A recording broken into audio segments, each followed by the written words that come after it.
Welcome to steno ज्ञान point. दोस्तों YouTube channel steno ज्ञान पॉइंट में आपका बहुत बहुत स्वागत है।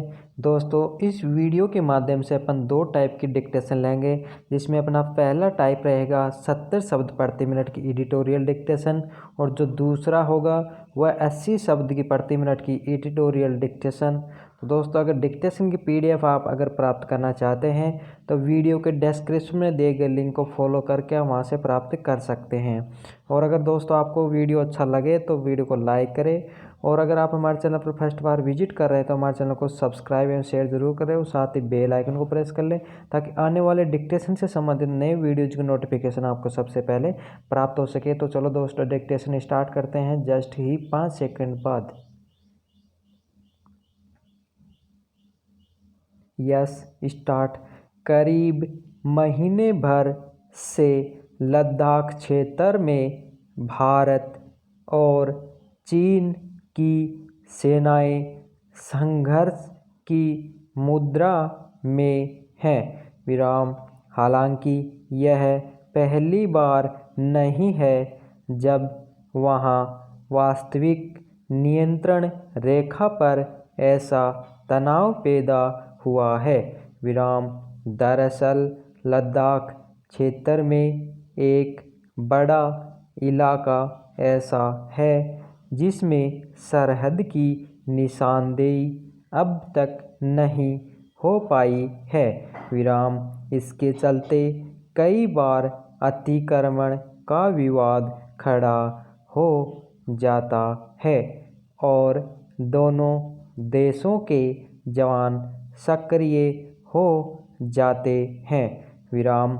इस बार मामला इसलिए थोड़ा पेचीदा हो गया कि चीनी सैनिक उन क्षेत्रों में भी उतर आए जहां पहले कभी विवाद नहीं था, या नियंत्रण रेखा को लेकर किसी तरह की गलतफहमी की गुंजाइश नहीं थी। विराम। ताज़ा विवाद में शुरू में नेपाल ने भी चीन का साथ दिया और काला पानी जैसे क्षेत्रों पर अपना अधिकार जताया, पर अब उसका सुर कुछ बदल गया है। विराम। चीन ने भी एक बयान में अपना रुख नरम कर लिया था, पर सरहद पर उसकी सरगर्मी बनी रही। विराम। इस बीच दोनों देशों के ब्रिगेडियर और फिर मेजर जनरल स्तर के अधिकारियों की बातचीत हो चुकी है, पर वे बेनतीजा रहीं। विराम। अब शनिवार को एक बार फिर मेजर जनरल स्तर के अधिकारियों की बातचीत संभावित है। विराम। उम्मीद की जा रही है कि इससे कोई बेहतर नतीजा निकलेगा। विराम। पैरा। चीन की साम्राज्यवादी नीतियां किसी से छिपी नहीं है। विराम। खासकर लद्दाख क्षेत्र में वह इसलिए दबदबा बनाए रखना चाहता है कि वह भारत को आंखें तरेर सके। विराम। इसलिए जब भी भारत उस इलाके में बुनियादी ढांचे का विकास करता है, वह चीन की आंखों में चुभने लगता है। विराम। वह भारतीय सीमा से सटे कुछ इलाकों में अपनी सेनाओं के लिए जगह बनाने का प्रयास भी करता रहा है। विराम।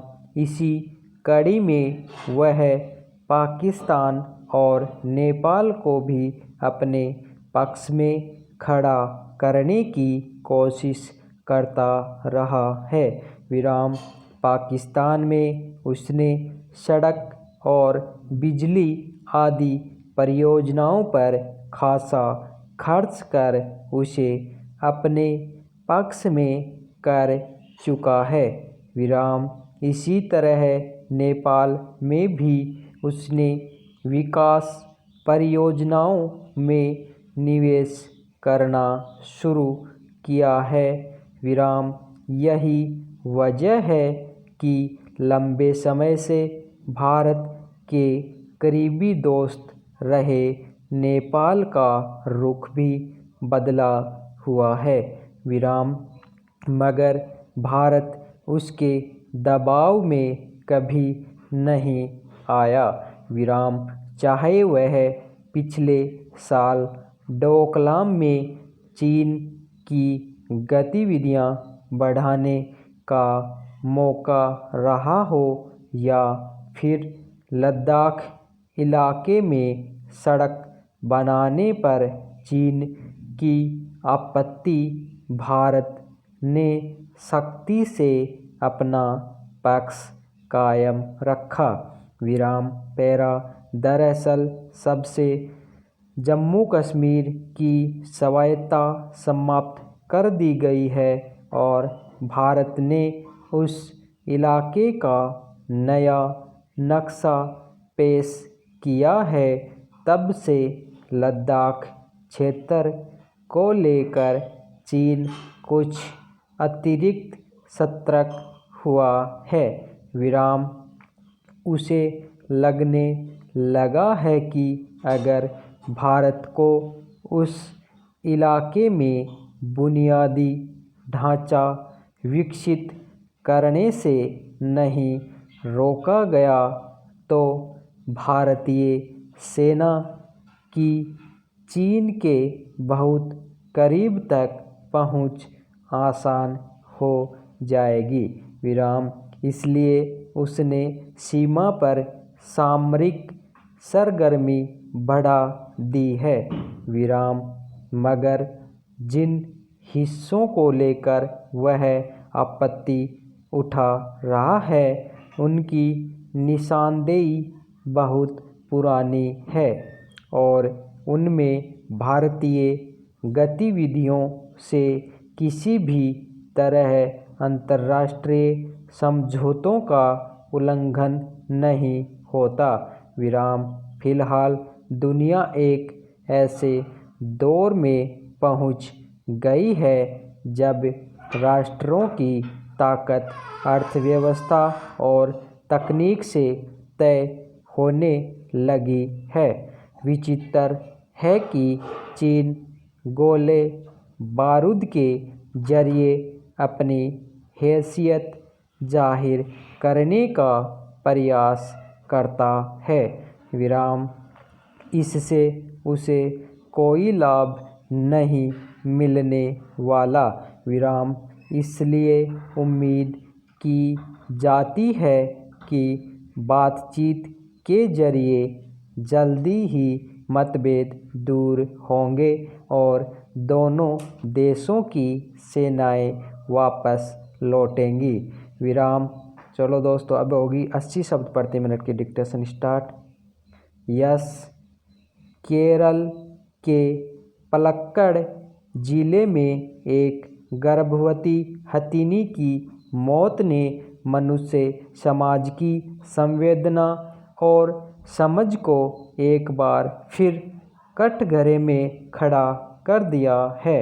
विराम यह कैसे संभव है कि मनुष्य का साथी रहे हाथी का जीवन कुछ लोगों के लिए मनोरंजन का मामला हो जाए और वे अपना मन बहलाने के लिए उसकी जान के साथ खिलवाड़ कर उसके मरने का इंतज़ाम कर दें।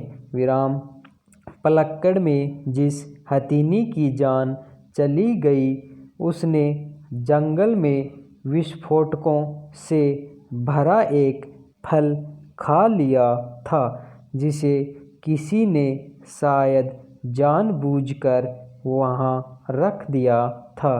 विराम वह फल हथिनी के मुँह में विस्फोट कर गया और उसका समूचा जबड़ा फट गया।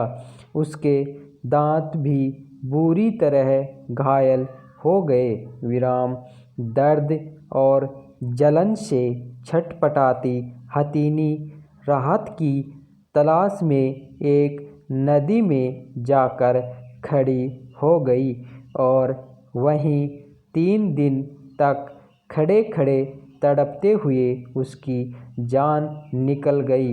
विराम बाद में जब पोस्टमार्टम के लिए उसे ले जाया गया तब पता चला कि उसके गर्भ में बच्चा पल रहा था।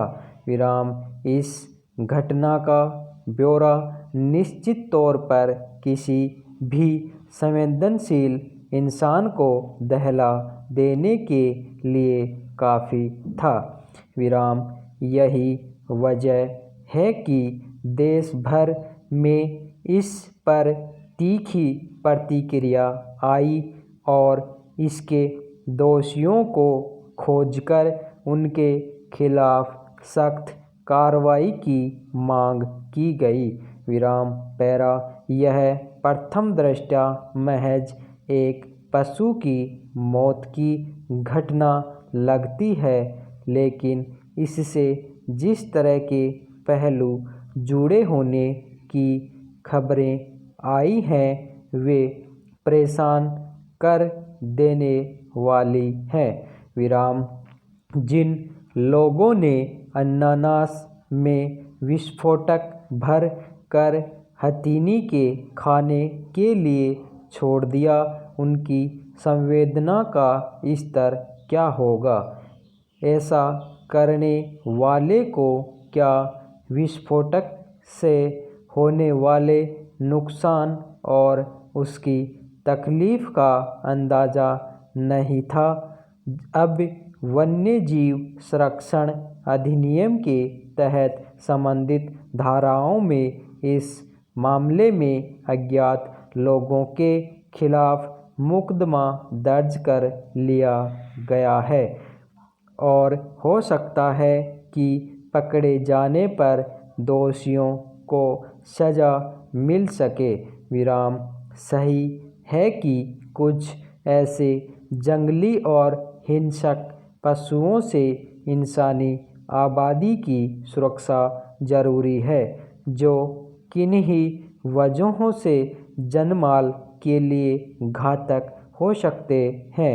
विराम लेकिन गर्भवती हथिनी के साथ जो हुआ उससे एक बार फिर यह सवाल उठा है कि जो पशु जंगलों में अपने भरोसे अपना जीवन चलाते हैं और इंसानी आबादी में लाए जाने पर रोजगार से लेकर अन्य कामों में कई तरह से मददगार साबित होते हैं, उसे लेकर भी मनुष्य समाज अक्सर इस हद तक संवेदनहीन क्यों हो जाता है? विराम पैरा भारत सरकार ने यहाँ के हाथी की राष्ट्रीय धरोहर पशु घोषित किया है और इसे वन्यजीव संरक्षण अधिनियम 1972 की अनुसूची 1 में सूचीबद्ध करके कानूनी सुरक्षा भी प्रदान की गई है। विराम लेकिन व्यवहार में हाथी का शिकार करने वालों से लेकर आम लोग भी इन कानूनों का कितना ख्याल रखते हैं, यह किसी से छिपा नहीं है। विराम अगर कोई व्यक्ति या समाज सभ्य और समझदार होने का दावा करता है तो उसे इस बात की पहचान होनी चाहिए कि संवेदना उसका मूल तत्व है और इसके बिना वह उनसे भी बदतर है जिन्हें पशु कह कर खारिज किया जाता है।